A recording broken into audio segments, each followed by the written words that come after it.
Dari mana tadi? Iya, tadi dari kantornya Raffi, terus sekalian dianterin ke sini. Coba deh Anda bayangin sebentar situasi yang ya mungkin lumayan emosional ini. Anda lagi ada di fase hubungan yang benar-benar ngebingungin. Mengambang, Penuh tanda tanya, iya, benar penuh ketidakpastian, kan? benar. Terus tiba-tiba, pas Anda lagi ngerasa pusing-pusingnya, Anda lagi jalan nih, dan lihat dengan mata kepala sendiri pasangan Anda keluar dari mobil sama pria lain. Wah, itu pasti rasanya kayak jantung langsung copot ya. Banget. Di detik itu juga, sebelum Anda bahkan sempat mikir, ini orang siapa atau konteksnya apa, udah ada yang meledak duluan di dalam dada. Jantung berdebar, nafas jadi pendek, perut kayak ditusuk. Nah, kalau di psikologi, itu tuh yang sering kita sebut sebagai pembajakan amigdala. Tunggu, pembajakan amigdala. Iya, jadi jauh sebelum korteks prefrontal Anda atau bagian otak yang buat mikir logis itu sempat jalan, amigdala udah mencet tombol panik duluan. Oh, jadi dia belum mikir kalau itu mungkin cuma rekan kerja atau kebetulan gitu ya? Bener banget, otak Anda tuh langsung ngebaca itu sebagai ancaman. Ancaman terhadap sesuatu yang Anda anggap berharga. Masuk akal sih. Dan yang menarik, kita sering ngerasa rasa sakitnya tuh karena ada orang ketiga kan. Padahal, kalau kita bedah lagi di sesi penelusuran mendalam kita kali ini, kepanikan itu seringnya berasal dari kelalaian kita sendiri. Setuju, itu poin yang sangat krusial. Makanya hari ini kita bakal ngebedah sebuah teks ulasan yang lagi viral banget. Ini ngebahas adegan krusial dari sinetron Trika Janji. Tapi tenang aja, kita nggak bakal bahas gosipnya. Ya, kita bakal fokus ke aspek psikologisnya. Tepat. Kita bakal jadiin adegan yang diperankan oleh Arya Saloka ini sebagai ya semacam lensa pembesar gitu buat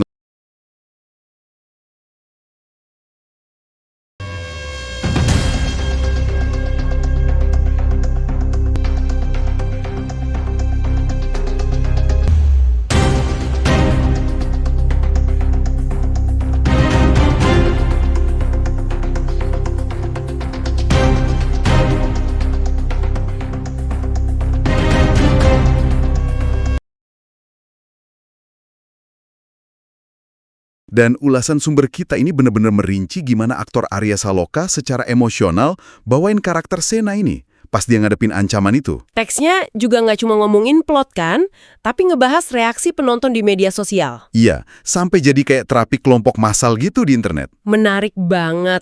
Oke, kita langsung masuk aja ke adegannya. Menurut sumber kita, karakter Davina yang dimainin Asha Asuncao itu ceritanya baru nyampe kantor. Dia diantar sama rekan bisnisnya, namanya Raffi. Terus mereka interaksi biasa ya? Iya, cuma turun dari mobil, ngobrol santai bentar, terus si Raffi pamit. Biasa banget kan? Tapi konflik utamanya tuh ada di sudut pandang orang lain. Sudut pandang Sena. Bener. Dari jarak yang lumayan dekat, karakter Sena yang diperankan dengan sangat epik oleh Arya Saloka ini lagi berdiri ngeliatin semuanya. Teks sumber kita benar-benar nyorotin perubahan sorot mata Arya Saloka di detik itu. Dari yang awalnya biasa aja, langsung berubah drastis kan? Tepat.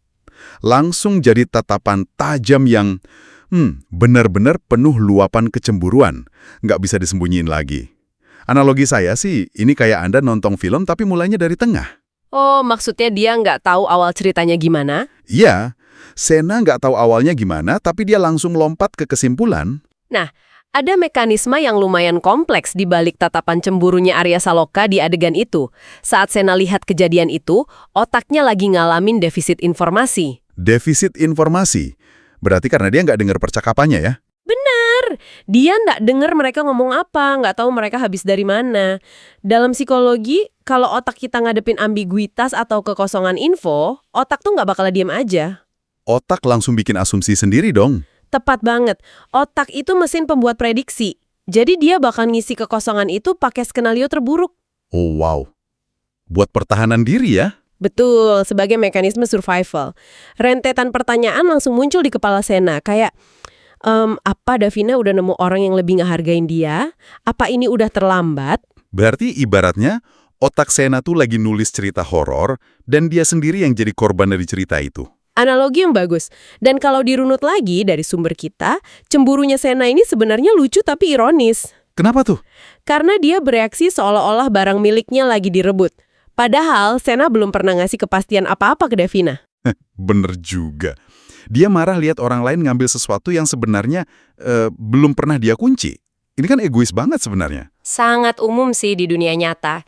Kecemburuan karakter yang dibawain Arya Saloka ini bukan cuma soal takut kehilangan. Ini tuh proyeksi dari rasa bersalah dan insecurity dia sendiri. Jadi dia kepanikan karena sadar kelalaiannya bawa konsekuensi. Benar. Dia nggak marah ke Davina, dia panik sama dirinya sendiri. Panik karena sadar ada orang lain yang mau ngerawat apa yang selama ini cuma dia abaikan. Masuk akal banget. Nah, sumber kita ini juga narik mundur ceritanya ke akar masalahnya. Jauh sebelum insiden depan kantor ini, Davina itu udah ngambil langkah yang berani banget. Dia minta kepastian kan? Iya, sebagai perempuan dewasa, dia benar-benar nyodorin kerentanannya. Dia nanya ke Sena, hubungan ini mau dibawa kemana? Dia nggak mau berharap tanpa arah. Dan respon Sena saat itu sangat destruktif. Nol besar. Sena diam 1000 bahasa. Gak ada jawaban, gak ada penjelasan. Pertanyaan saya nih, kenapa diam yang mungkin buat Sena tuh cuma tanda dia butuh waktu mikir, malah jadi senjata yang ngelukain Davina? Karena manusia punya dorongan psikologis yang namanya need for cognitive closure, atau kebutuhan akan kepastian kognitif. Kebutuhan biar nggak digantung gitu ya? Tepat. Otak kita tuh paling benci sama sesuatu yang menggantung. Pas Davina minta kejelasan, sistem emosionalnya masuk mode siaga tinggi. Oh, pantesan. Capek banget rasanya kalau digantung. Bener, energi yang kepake tuh gede banget. Jadi, diamnya Sena itu nggak diproses sama amigdala Davina sebagai, oh dia lagi mikir. Terus diprosesnya sebagai apa? Sebagai ancaman, sebagai penolakan halus. Bukti kalau dirinya tuh nggak cukup berharga buat sekedar dikasih jawaban. Betapa piawainya Arya Saloka dan Asha meranin ironi ini. Kayak komputer lagi loading ya. Pas kita buka file yang rusak, kursornya kan muter terus tuh, nggak berhenti-berhenti. Iya, loading abadi. Komputernya nggak ngelakuin apa-apa, tapi mesinnya panas. Baterainya habis kesedot cuma buat memproses file kosong. Energi emosional Davina tuh habis bukan karena ditolak terang-terangan. Tapi karena terjebak di loading yang nggak selesai-selesai itu. Bener. Kalau dari sisi psikologi evolusioner, ketidakpastian itu bahaya banget. Bayangin, leluhur kita dengar suara kresek-kresek di semak-semak. Leluhur yang mikir itu harimau, terus lari, dia bakal selamat. Kalau leluhur yang diam, nungguin kepastian dulu. Kemungkinan besar dia dimangsa kan. Jadi bagi Davina, lari dari ketidakpastian yang dibikin Sena ini adalah murni insting bertahan hidup. Wah, masuk akal banget. Dan insting bertahan hidup ini bawa kita ke klimaks adegan yang sedih banget. Setelah Sena dihantam kenyataan lihat Davina sama orang lain, dia akhirnya sadar. Lumpuhnya hilang ya? Iya, dia mulai gerak. Pas Davina jalan masuk kantor, Sena manggil dia. Nah, disinilah ironi tertingginya. Sena akhirnya siap ngasih kepastian yang ditunggu-tunggu. Dia mau mecah keheningan itu. Tapi Davina terus jalan kan? Bener, Davina jalan terus tanpa noleh sedikit pun. Waktu udah nggak berpihak ke Sena. Momentumnya udah hilang. Karena gini, waktu tuh nggak peduli sama kesiapan internal kita. Nggak bisa di-pause ya? Nggak bisa. Ekspresi Arya Saloka pas adegan ini penting banget karena nunjukin realita pahit, kesempatan nggak selalu nungguin Anda siap. Iya, bener banget. Saat Sena akhirnya nemuin suaranya, pintu pertahanan Davina udah dikunci rapat. Sudah terlambat. Nah, yang bikin tambah menarik, sumber teks kita ini nyatet juga respons dunia nyata dari momen ini. Publik benar-benar bereaksi keras. Reaksi netizen di media sosial ya? Iya, penulis sumber ini nyatet luapan emosi netizen yang ngomel-ngomel kayak lagi ngehakimin temen sendiri. Ada yang komen gemes banget. Kak Sena jadi orang itu yang tegas dong. Hahaha, udah kebawa emosi banget itu. Terus ada yang pakai panggilan kesayangan juga. Mamina kok cuek banget sih sama Papisen, ada apa? Ini bukti nyata dari fenomena parasocial relationship atau hubungan parasosial. Menganggap karakter fiksi kayak orang terdekat gitu. Betul, dan ini membuktikan sesuatu yang lebih besar dari sekedar sinetron. Kenapa penonton sebegitu marahnya sama karakter yang dimainin Arya Saloka? Kenapa tuh? Karena ketidakpastian itu ketakutan komunal. Mereka ngerasa relevan. Mereka ngelihat trauma mereka sendiri di layar. Ah, iya. Mungkin mereka pernah jadi Davina yang nungguin chat dibales berhari-hari. Atau sebaliknya, diam-diam mereka mungkin pernah jadi Sena yang kelamaan mikir buat komitmen, sampai akhirnya semua terlambat. Bener. Komentar yang paling banyak dapat likes, menurut sumber kita nih, bunyinya gini. Hubungan yang tak ada kepastian itu memang menyakitkan. Itu katarsis, Drama fiksi jadi wadah aman buat orang-orang lepasin rasa frustrasi dunia nyata mereka. Mereka marah ke mandannya melalui perantara Arya Saloka. Jadikan Arya Saloka sebagai samsak emosional ya. Kalau kita rumusin kalimat hikmah atau pesan utama dari semua ini, kayaknya bakal berbunyi gini deh. Gimana tuh? Komunikasi adalah fondasi penting dalam sebuah hubungan. Rasa sayang yang tidak pernah diungkapkan pada akhirnya hanya akan berubah menjadi penyesalan. Setuju banget. Keheningan itu bukan ruang tunggu yang netral, melainkan jawaban aktif yang kadang lebih tajam dari penolakan verbal. Banget. Pas Anda nahan kata-kata karena takut, Anda tuh bukan lagi ngelindungin diri, tapi malah ngasih alasan buat orang lain pergi. Dan penyesalan itu kelihatan banget di karakter Arya Saloka. Luka karena ditolak memang sakit, tapi luka karena sadar kita punya kunci jawabannya, tapi milih diam sampai telat, itu bekasnya jauh lebih permanen. Bener-bener dalam ya. Nah, ini ngebawa kita ke bagian terakhir yang menurut saya lumayan menggelitik dari dokumen sumber kita. Tentang ekosistem kontennya? Iya, penulis teks ini tuh pinter banget. Mereka nggak cuma nganalisis, tapi menjadikan ini instrumen buat ngebangun komunitas. Teksnya nggak ditutup dengan kesimpulan manis, tapi pakai pemicu. Dilempar bola panas ya ke penonton? Tepat. Penulis ngasih tantangan retoris. Menurut kalian, apakah Sena pantas mendapat kesempatan kedua, atau Davina sudah benar? Wah, itu taktik community building yang brilian. Bikin tim Sena lawan tim Davina. Iya, nyiptain arena debat. Dan yang paling spesifik, penulis ini secara eksplisit naruh seruan aksi atau call to action di akhir ulasan. Oh ya, bunyinya gimana? Mereka bilang gini ke audiensnya, nah ini saya kutip ya. Jangan lupa berikan like, komen, share, dan subscribe di channel Motivasi David, serta aktifkan lonceng notifikasi untuk terus mengikuti pembahasan Arya Saloka dan sinetron Terikat Janji. Hahaha, itu bukti nyata kacamata sosiologi digital. Gimana tuh maksudnya? Ajakan buat like, komen, share, dan subscribe di channel Motivasi David itu bukan sekedar basa-basi creator. Itu adalah cara ekosistem digital mengkapitalisasi rasa sakit kolektif audiens.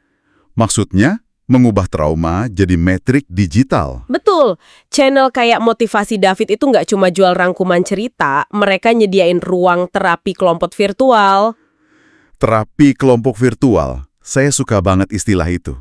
Karena pas penonton ngasih like atau komen debat di channel Motivasi David soal Arya Saloka, mereka ngerasa divalidasi. Mereka merasa nggak sendirian. Saat mereka langganan atau klik subscribe, mereka tuh seolah-olah gabung ke klub orang-orang yang peduli sama ketegasan dalam hubungan. Bener. Kreator sadar banget kalau emosi audiens, apalagi rasa frustrasi soal hubungan yang digantung, itu adalah bahan bakar terbaik buat engagement. Seruan aksi itu jembatan emas ya, mengubah gejolak personal jadi loyalitas penonton ke channel tersebut. Wah, luar biasa ya. Membedah satu teks ini aja bahwa kita jalan-jalan jauh banget. Dari tatapan cemburu Arya Saloka, terus ke psikologi ketidakpastian, sampai gimana trauma penonton dipakai buat ngebangun komunitas online di channel Motivasi David. Ini nunjukin kalau konsumsi konten itu nggak pernah benar-benar pasif, kan? Nggak pernah. Kita selalu bawa beban emosional kita sendiri pas nonton.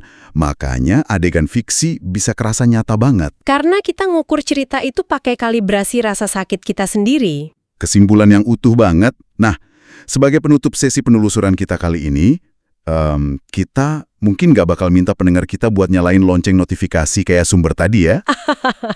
Iya, tapi kita punya bahan renungan. Betul.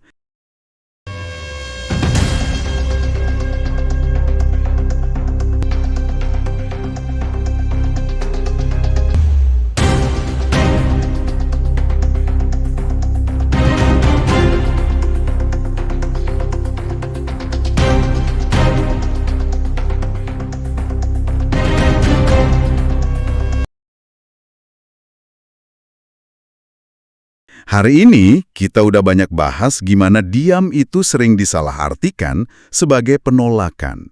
Jadi buat Anda yang lagi dengerin ini, coba pikirin sejenak. Adakah kata-kata yang saat ini sedang Anda tahan? Iya, adakah seseorang di luar sana yang lagi nungguin jawaban Anda Sementara keheningan Anda malah diterjemahkan sebagai tanda Anda nggak peduli. Jangan sampai keheningan itu jadi penyesalan. Bener banget, jangan biarkan keheningan Anda mencuri kesempatan yang nggak bisa diulang.